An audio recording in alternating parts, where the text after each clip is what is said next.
Did you know that 20% of new businesses fail in their first year? And that number jumps to 50% by year 5? Shocking, right? But here's the truth. Most of those failures happen because people make simple mistakes, mistakes that could easily be avoided with the right strategy. In this video, I'm going to show you 6 proven steps that will help you start your first business without falling into the traps most beginners face.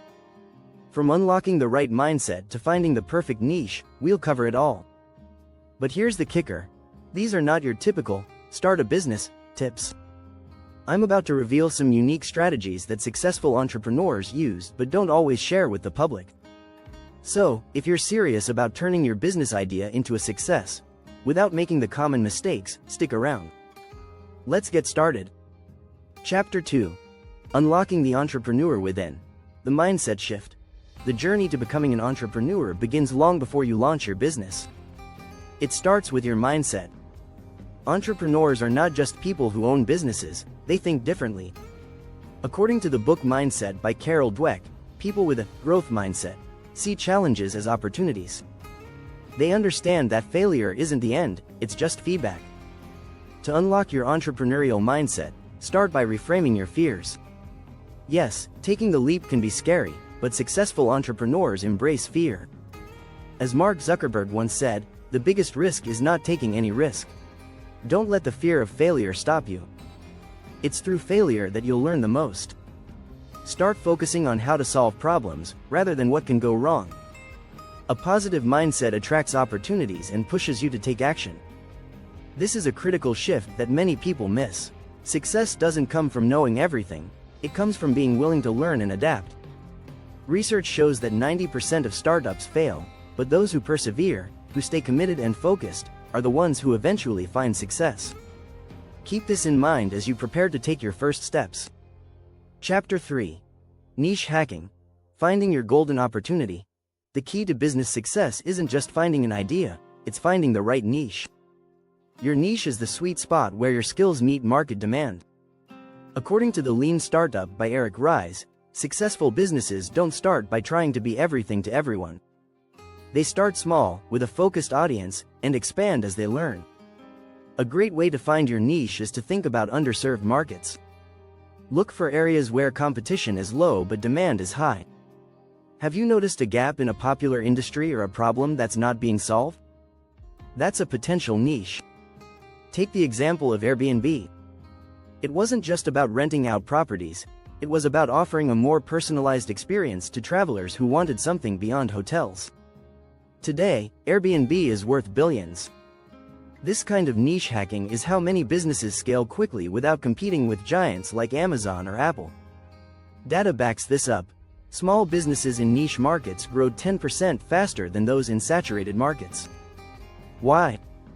Because niche markets are often overlooked by bigger players, leaving room for smaller businesses to carve out their space. Another tip is to focus on your passion. If you're passionate about a niche, you'll be more motivated to work hard, and it will show in your marketing and sales efforts. Being authentic will attract customers who value your unique offering. Before we move on, don't forget to subscribe to our channel for more actionable tips on entrepreneurship. You won't want to miss what's coming next. Chapter 4. Bootstrap like a boss. Funding your dream without a loan. When you think about starting a business, the first thing that comes to mind might be funding. Many believe they need a hefty loan or an investor to get started. But the truth is, you can bootstrap your business and avoid taking on debt. Bootstrap simply means funding your business with your own money or revenue. Take for example Spanx. Sarah Blakely started with just $5,000 of her own savings and grew her company into a billion-dollar empire. You don't need millions to start, you need strategy and creativity. In fact, 75% of businesses in the US are self-funded, according to the Small Business Administration.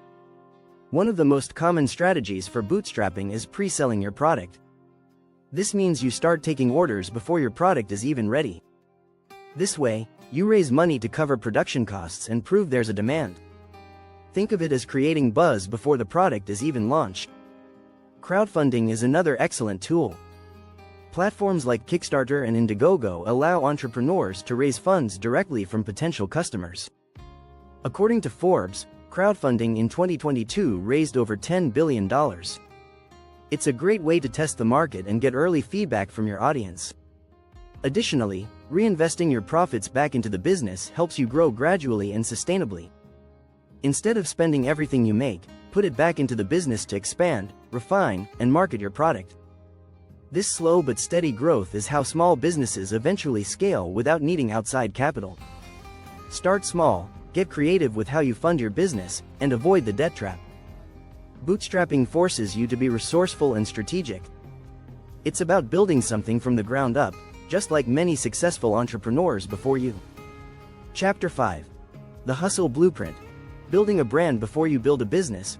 Before you even think about launching your product, you need to build your brand. Branding isn't just about a logo or a catchy tagline. It's about creating a story that connects with your audience. Your brand is what sets you apart from competitors and gives your customers a reason to trust you. Take Apple, for example. Steve Jobs didn't just sell technology, he sold a lifestyle.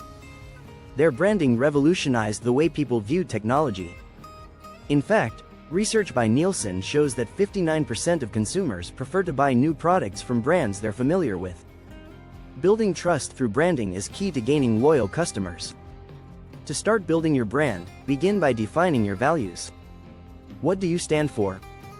How do you want your customers to feel when they interact with your product? The clearer you are about your brand's mission, the easier it will be to connect with the right audience. Social media is a powerful tool for building your brand.